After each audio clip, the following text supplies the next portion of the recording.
here, giving a loan in microfinance to maybe a villager in the north versus a villager in the south, and then depending on culture, customs, harvesting cycle, monsoon, weather. Everything.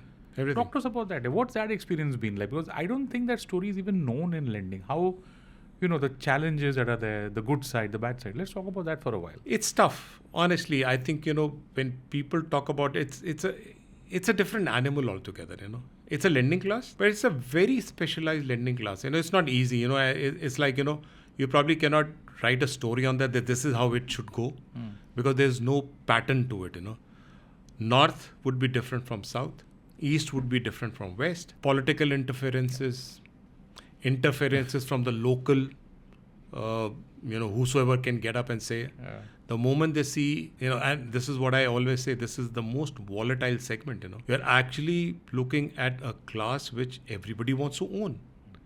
Women, rural, that's where the whole of India resides. Yeah. That's where all the action is all about.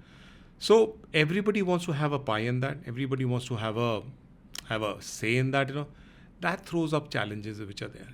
So the challenges are different, Like a state administration could get in. We've had bills in Karnataka. We've had bills in Tamil Nadu.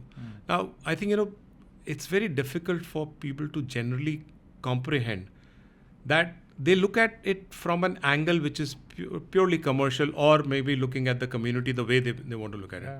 But nobody looks at the need of that community. Empowerment is not just a word with us, It's actual. We don't play to the gallery. It's not a conference subject. It's not something which I can probably say. It's genuinely empowerment. When a woman of a household who's not literate gets her first loan and she is the master of that, and she is now able to repay it back by running even a household business, she's the master who brings in that money. She's the master who brings in that capital for the business to run in. She's empowered. And that's what real empowerment is. Yeah.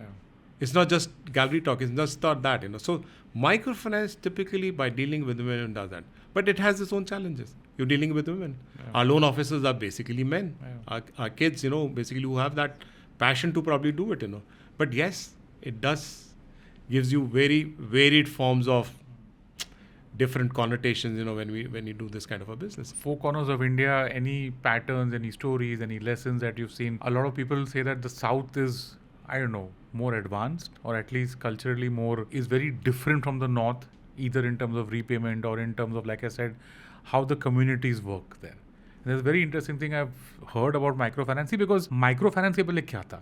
Chit fund, साहूकार, money lender. उसके पास तो आप जाओ, like you said, you'll borrow money, but after that you're in somebody else's hands. And you're stuck for your life. Yeah. Here I believe microfinance is impacting communities, and communities then together get, they kind of bind together and ensure that at least at that level they repay. So any lessons, any specific stories or anything across India that you'd like to share that our audience can understand, how challenging and yet how important this is? See, again, what I said, it's basically empowerment, And when you actually give loan to women, you actually form a group, Now, a group is probably a social collateral, Now, a social collateral used to work very well, I think, during the earlier days, when I think, I would probably say the microfinance was in its early stages, where I think, for a borrower, typically, it was difficult for her to get a loan because MFIs were small, there were not too many of them, Once it became,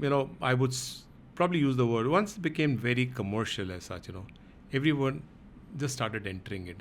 It became a business model. Rather than a model which has a social connotation attached to it. It just became pure commercial. Let's grow. We are all listed, definitely yes. But there's a reason why we've covered this journey for about 35 years before we've reached here. But if you look at the general class, I think I've done microfinance for 10 years, 15 years. Today I'm a listed entity. So if you cut the 35-year time into a timeline of 5, 10 years, 12 years, I think, you will probably, cut the, things. It's difficult for people to really comprehend this, but it's not just a pure commercial model.